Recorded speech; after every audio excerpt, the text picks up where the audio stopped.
Assalamualaikum warahmatullahi wabarakatuh. Pada video kali ini saya akan menceritakan novel sejarah yang berjudul Majapahit karya Yan Palimana. Langsung saja, sebelum kerajaan Majapahit terdapat kerajaan Singasari. Kerajaan Singasari pernah dipimpin oleh Raja Anusapati, Tohjaya, dan Ranggawani. Setelah Raja Ranggawani wafat, ia digantikan oleh anaknya yang bernama Kartanegara.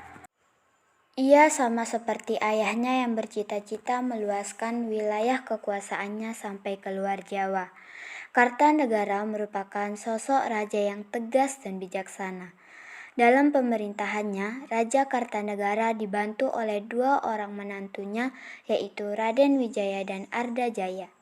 Ardajaya tersebut merupakan putra dari Jayakatong dari Kediri. Jayakatong memandang Raja Kartanegara dan Singasari adalah musuh bebuyutan. Pada masa pemerintahan Raja Kartanegara, ia merombak undang-undang dan peraturan negara, mengganti dengan yang lebih tegas, yaitu mengganti aparat pemerintah yang sudah berusia lanjut dengan yang lebih muda. Banyak orang-orang yang tidak menyukai kebijaksanaan Raja Kartanegara tersebut. Akibatnya, di lingkungan istana Singasari mulai muncul pengkhianat-pengkhianat. Kemudian pada suatu hari, Raden Wijaya mendapat panggilan dari mertuanya yaitu Raja Kartanegara agar menghadap ke istana untuk diberi tugas dalam ekspedisi ke Melayu. Raden Wijaya berhasil memimpin ekspedisi persahabatan tersebut. Sejak saat itu, Raden Wijaya sering memperoleh kepercayaan dari Raja Kartanegara untuk melaksanakan tugas-tugas negara. Raden Wijaya merupakan pemimpin yang berbakat dan penuh rasa tanggung jawab. Pada tahun 1280, ia berhasil menangkap pemberontak dan pengkhianat negara bernama Mahisar yang oleh Kartanegara dihukum mati. Kemudian Ardajaya. Kartanegara sering dibuat kecewa oleh Ardajaya dengan hal-hal sepele. Menantunya yang satu ini memang lain bila dibandingkan dengan Wijaya yang penuh semangat juang. Namun demikian, Kartanegara sadar bahwa ia sengaja mengambil menantu Ardajaya untuk menghilangkan dendam lama antara pihak Kediri yang saat ini dikuasai Jayakatong, ayah Ardajaya, dengan pihak Singasari. Itulah sebabnya Kartanegara setengah memanjakan Ardajaya menantunya ini. Selanjutnya, Ardajaya tampak sering menemui ayahnya secara diam-diam. Raden Wijaya mencurigai sikap Ardajaya yang banyak berubah. Raden Wijaya sangat mencemaskan jika Ardajaya kemudian ternyata musuh dalam selimut bagi kerajaan Singasari. Pada tahun 1292, Jayakatong menyerang kerajaan Singasari.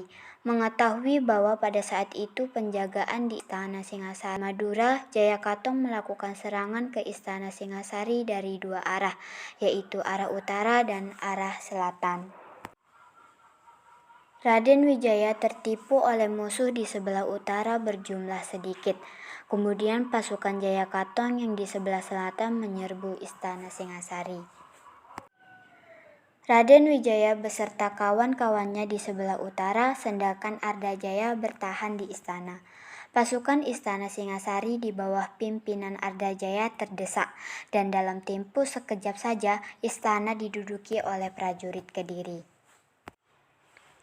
Raja Kartanegara sangat terkejut ketika mendengar suara gemuruh dan ribut di sekitaran istana. Saat Kartanegara hendak beranjak dari tempatnya, seketika berpuluh-puluh pasukan musuh masuk ke dalam istananya. Kartanegara yang berada di dalam istana dikepung oleh prajurit Kediri dan Jayakatong. Pada saat itu terjadilah duel antara Kartanegara dan Jayakatong.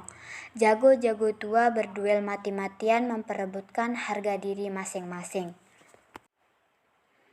Perkelahian berakhir karena Kartanegara tewas dengan cara dibokong oleh prajurit Kediri. Kemudian para prajurit Singasari ingin berperang akan tetapi dihentikan oleh pemimpin mereka yaitu Ardajaya. Para prajurit yang setia kepada Kartanegara memisahkan diri dan langsung bergabung dengan pasukan Raden Wijaya. Kemudian Raden Wijaya mengetahui bahwa Kartanegara telah wafat, kemudian kemarahan Raden Wijaya sangat memuncak. Pasukan yang dipimpin oleh Raden Wijaya jumlahnya tidak seberapa, tetapi dengan keberanian penuh mereka berusaha merebut istana itu kembali dari tangan Jayakatong. Namun kedudukan Jayakatong semakin kuat karena memperoleh dukungan dari Ardajaya yang berkhianat. Pasukan Wijaya terpaksa bertempur dengan kekuatan yang tidak seimbang. Pasukan Wijaya terdesak dan akhirnya tidak berkutik. Raden Wijaya yang memperkirakan tidak mungkin mampu menghadapi ribuan prajurit hanya dengan beberapa orang, segera memutuskan untuk melarikan diri. Ia selamat dan berhasil lolos dari kepungan pasukan Kediri. Kemudian Raden Wijaya menyeberang ke Madura dengan perahu kecil untuk merundingkan permasalahan tersebut. Akan tetapi Raden Wijaya malah disarankan agar Raden Wijaya meminta ampun kepada Jayakatong. Raden Wijaya harus berkorban perasaan dengan datang menyembah ke hadapan Jayakatong yang berkuasa. Di hadapan Jayakatong mereka bersujud dan meminta ampun. Baginda Jayakatong mengabulkan permohonan itu. Bahkan Raden Wijaya diangkat menjadi penggawa tinggi Jayakatong. Sebagai seorang abdi istana, Raden Wijaya mulai menunjukkan kesetiaannya kepada Jayakatong. Baginda menilai kesetiaan itu dan menimbulkan kesan baik di hatinya. Raden Wijaya memperoleh kepercayaan dari Jayakatong. Ia dianugerahi daerah terik, yaitu sebuah hutan kecil. Dengan bantuan kawan-kawannya dan tentara Madura, Raden Wijaya mulai membuka hutan itu dijadikan sebuah pemukiman. Raden Wijaya dan para pembantunya bekerja siang dan malam membuka hutan. Mereka bekerja secara sukarelawan tanpa mengenal lapar dan lelah. Apakah kalian tahu asal-muasal dari nama Majapahit? Nah, asal-muasal nama Majapahit adalah pada suatu hari, salah seorang pekerja yang merasa lapar tiba-tiba melihat sebatang pohon dengan buahnya yang tampak ranum. Pohon manja namanya. Pekerja itu segera memberitahu kawan-kawan yang lain termasuk Raden Wijaya sendiri. Mereka sangat lapar, demikian juga Raden Wijaya. Oleh karena itu disuruhnya mereka memanjat pohon itu untuk mengambil buahnya. Seseorang menamakan pohon itu pohon maja. Buahnya yang ranum berjatuhan. Mereka merebut termasuk Raden Wijaya. Tidak banyak bicara lagi, mereka menggigit buah maja yang renum itu, tetapi sejenak kemudian mereka menyengir sambil memuntahkan kembali buah itu. Buah maja yang renum itu ternyata rasanya sangat pahit. Akhirnya Raden Wijaya menamakan tanah yang baru dibukanya itu dengan nama Majapahit. Di tempat pemukiman yang baru itulah Raden Wijaya bersama kawan-kawannya menyusun kekuatan untuk mencapai cita-citanya. Selanjutnya, kerajaan Singasari diserbu oleh Cina karena balas dendam oleh Raja Kartanegara. Akan tetapi pada saat itu kerajaan Singasari sudah di tangan Jayakatong. Penyerangan Cina ke Singasari dengan cara mendadak membuat Ardajaya dan Jayakatong terkesiap atau kaget. Jayakatong dan Ardajaya mendapat hukuman berat. Akibatnya keduanya kemudian meninggal dunia. Istana Singasari kemudian diduduki oleh tentara Cina. Perang telah usai. Kemenangan di pihak tentara Cina yang memperoleh bantuan dari pasukan Raden Wijaya.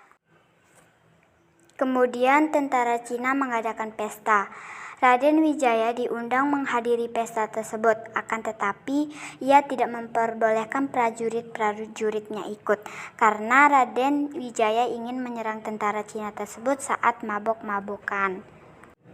Tentara Cina yang dalam keadaan mabuk dan lemah itu menjadi panik ketika kedatangan prajurit asing dengan pedang terhenus. Sebagian besar mereka tidak berdaya dan harus menerima nasib di mata pedang prajurit Majapahit. Satu persatu prajurit Majapahit mengirim tentara Cina ke akhirat. Suasana pesta menjadi kacau balau. Sejak saat itu, Raden Wijaya merupakan pewaris tunggal yang paling berhak atas istana Singasari. Pada tahun 1294, Raden Wijaya dinobatkan menjadi raja. Raden Wijaya bukan memakai nama Singasari bagi kerajaannya, melainkan Majapahit. Oleh karena itu, Raden Wijaya adalah perintis atau pendiri dari Raja Majapahit yang pertama. Baik, sekian video novel sejarah yang saya ceritakan. Kurang lebihnya mohon maaf dan wassalamualaikum warahmatullahi wabarakatuh.